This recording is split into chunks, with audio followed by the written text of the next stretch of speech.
It's my feel-good breakfast show.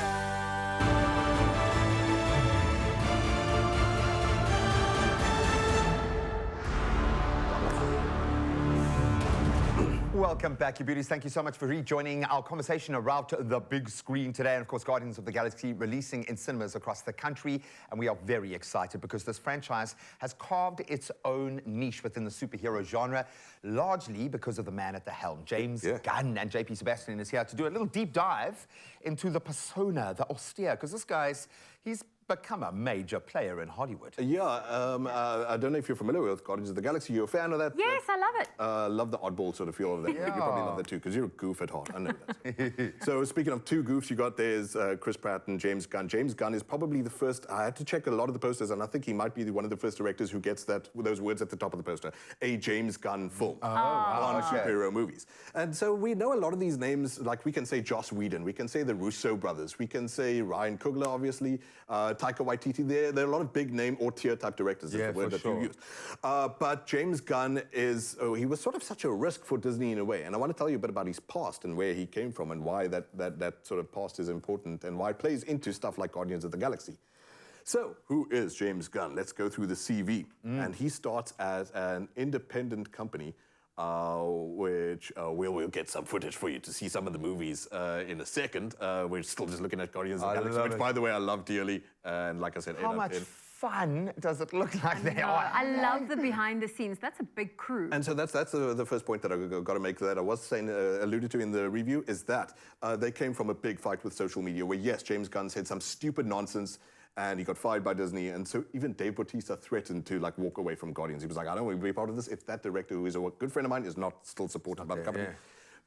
But anyway, we're going to get into the timeline right now. So first, he starts off at a company, a tiny little indie company called Troma Entertainment. They make trash. And he starts there as a writer. First movie that he wrote for was called Tromeo and Juliet. No. Tromeo, which it is complete garbage, guys, and in a self-conscious way, like self-aware. It's not like, you know, the room is bad. It's called paying your dues. So it's low budget, but not by mistake. It's punk basically in its feel. And so we're going to show you some footage any second now, and roll it. There we go. There we go, thank you. Romeo and Juliet, obviously a play on Romeo and Juliet. And this is where, and I love this, I feel represented by movies that have losers. I feel noticed when there are losers in them. And James Gunn is all about supporting the loser. Aside from that, he had one called The Specials, which very much feels like, I was asking you earlier, Graham, do you remember Ben Stiller's Mystery Men? Mystery Men, we finally got the name, There's so much gloss, and you were like, everything is focused on having sort of these alpha male type characters in superhero movies, but he likes goofs. And so naturally, he ends up writing a bit later Scooby-Doo 1 and Scooby-Doo 2, which was panned by the critics, but he lets his hair loose in a more subversive way there, even making Scrappy-Doo, the little puppy, was the villain. So he's subversive. My kids are still watching this.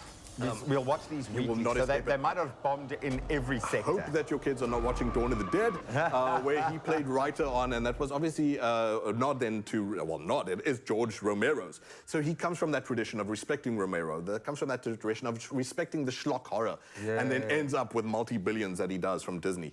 Must say about Dawn of the Dead there is that he worked with Zack Snyder, who was director, obviously, of Batman vs. Superman, so another big name. So they have a history together. Super is with Rainn Wilson from The Office, and Super is where Kevin Feige, who is the producer of the Marvel movies, first notices James Gunn and sees that you're apt for doing the movie about the losers. But they take such a big risk on this guy. James Gunn, like I said, he's got this past of making like little nobody movies.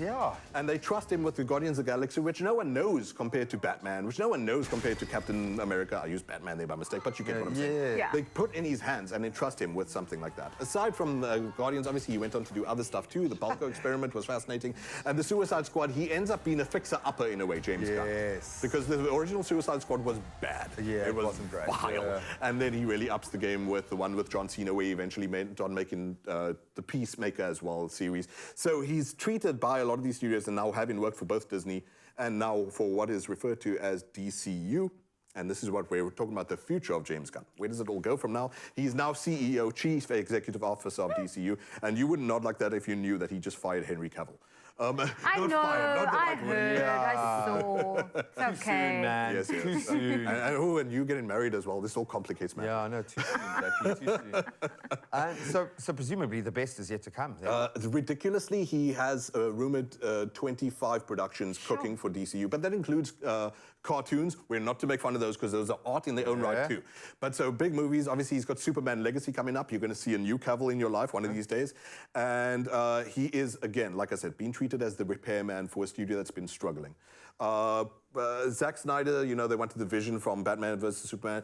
He's really gone in with a clean slate. The Rock is gone as Black Adam. Oh, wow. Henry Cavill is gone as Superman. And so, geez, this dude who came from Romeo and Juliet with like a tiny pittance of budget, which was gross. It's very funny, by the way, not for the kids, not a family movie, Romeo and Juliet. But they're really injecting subversiveness, injecting this darker look at things has really been successful for him. And he's got a cult vibe. In that space, it's difficult to get a cult following outside of the kind of mainstream. He's nailing it. Gloss over these movies. Case in point, Guardians of the Galaxy 3, as mainstream as you get, but still quirky, fun, and it looks like with a lot of heart. So get out there and go and enjoy it.